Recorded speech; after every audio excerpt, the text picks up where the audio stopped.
भगवान का साथ। आज की कहानी में हम देखेंगे कि किस प्रकार भगवान हमारे सामने न होकर भी हमारा साथ निभाते हैं। एक औरत रोटी बनाते समय ओम भगवते वासुदेवाय नमः का जाप कर रही थी। अलग से पूजा का समय कहाँ निकाल पाती थी, तो बस काम करते करते ही भगवान का नाम ले लेती थी। एक दिन एकाएक धड़ाम से जोरों की आवाज़ हुई और साथ में दर्दनाक चीख। औरत का कलेजा धक से रह गया। जब औरत ने आंगन में दौड़कर देखा तो उसका 8 साल का बेटा पड़ा था और खून से लथपथ था। औरत का मन हुआ कि वह दहाड़ मारकर खूब रोए, लेकिन उस समय उसके अलावा घर में और कोई नहीं था। उस समय घर में उसके अलावा कोई नहीं था। रोकर बुलाती भी तो किसे बुलाती। फिर उसे अपने बेटे को भी तो संभालना था। दौड़कर गई तो देखा उसका बेटा आधे होश में भी अपनी माँ की रट लगाई हुई है। अंदर की ममता ने आंखों से निकालकर अपनी मौजूदगी का एहसास करवाया। फिर 10 दिन पहले करवाए अपने अपेंडिक्स के ऑपरेशन के बावजूद ना जाने उस औरत में कहाँ से इतनी शक्ति आ गई कि वह अपने बेटे को गोद में उठाकर पड़ोस के नर्सिंग होम की ओर दौड़ पड़ी। रास्ते भर भगवान को जी भरकर कोसती रही कि भगवान ने उसके साथ यह क्या किया है।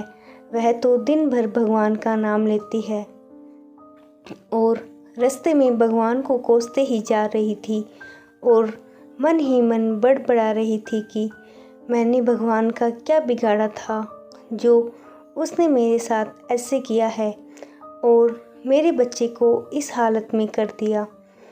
जब औरत नर्सिंग होम पहुंची तो वहां पर डॉक्टर साहब मिल गए और समय पर इलाज होने पर उसका बेटा बिल्कुल ठीक हो गया। चोट गहरी नहीं थी, ऊपर की थी, तो कोई खास परेशानी नहीं हुई। रात को घर पर जब सब खाना खा रहे थे तो औरत का मन बेचैन था।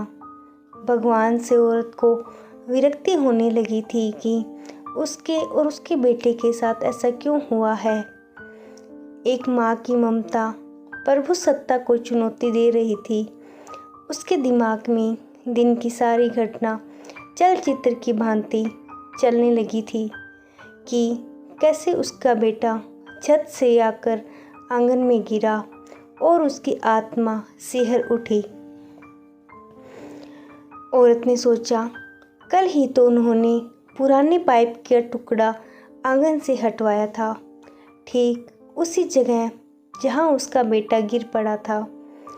अगर कल मिस्त्री ना आया होता तो क्या होता। उसके बेटे को और अधिक गहरी चोट भी लग सकती थी। अब उस औरत का हाथ अचानक अपने पेट की तरफ गया, जहां उसके अपेंडिक्स के ऑपरेशन के टांके अभी भी हरे ही थे। फिर उसने सोचा कि कैसे उसने अपने 20 किलो के बेटे को अपनी गोद में उठाया था और कैसे वह आधा किलोमीटर तक दौड़ती चली गई। उसमें इतनी शक्ति कैसे आ गई। उसका बेटा तो उसे बिल्कुल हल्का लग रहा था। वैसे तो वह कपड़ों की बाल्टी तक छत पर नहीं ले जा पा रही थी। तभी उसे ख्याल आया कि डॉक्टर साहब तो हॉस्पिटल में 2 बजे तक ही रहते हैं, लेकिन जब वह पहुंची तो दोपहर के 3:30 बज रहे थे। उसके जाते ही उसके बेटे का तुरंत इलाज शुरू हुआ, मानो डॉक्टर को किसी ने रोक रखा हो। यह सब सोचकर औरत का सिर प्रभु के चरणों में श्रद्धा से झुक गया। अब वह सारा खेल समझ चुकी थी। मन ही मन प्रभु से अपने शब्दों के लिए माफ़ी मांगी। तभी उसका ध्यान चलते हुए टीवी पर गया तो टीवी पर प्रवचन आ रहे थे। प्रभु कहते हैं, मैं तुम्हारे आने वाले संकट रोक नहीं सकता, लेकिन तुम्हें इतनी शक्ति जरूर दे सकता हूँ कि तुम आसानी से अपने आने वाले संकटों को पार कर सको।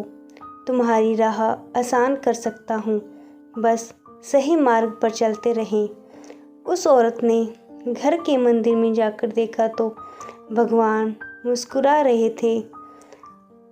भगवान ने बहुत बार संकट के समय या खुशी के समय हमें हमेशा बचाया है। हम ईश्वर की कृपा को तत्काल नहीं समझ पाते, पर बाद में हमें यह एहसास हो ही जाता है कि यह सिर्फ ईश्वर की ही कृपा थी और जिसके कारण हम गंभीर संकट और समस्या से बच पाए। ऐसे वक्त श्रद्धा, आस्था और धैर्य बनाए रखें। अगर आपने भी कभी भगवान की कृपा महसूस की हो तो कमेंट में जय श्री कृष्णा जरूर लिखें और वीडियो पसंद आई हो तो ज़रूर अपने मित्रों और परिवार से शेयर कीजिएगा। धन्यवाद।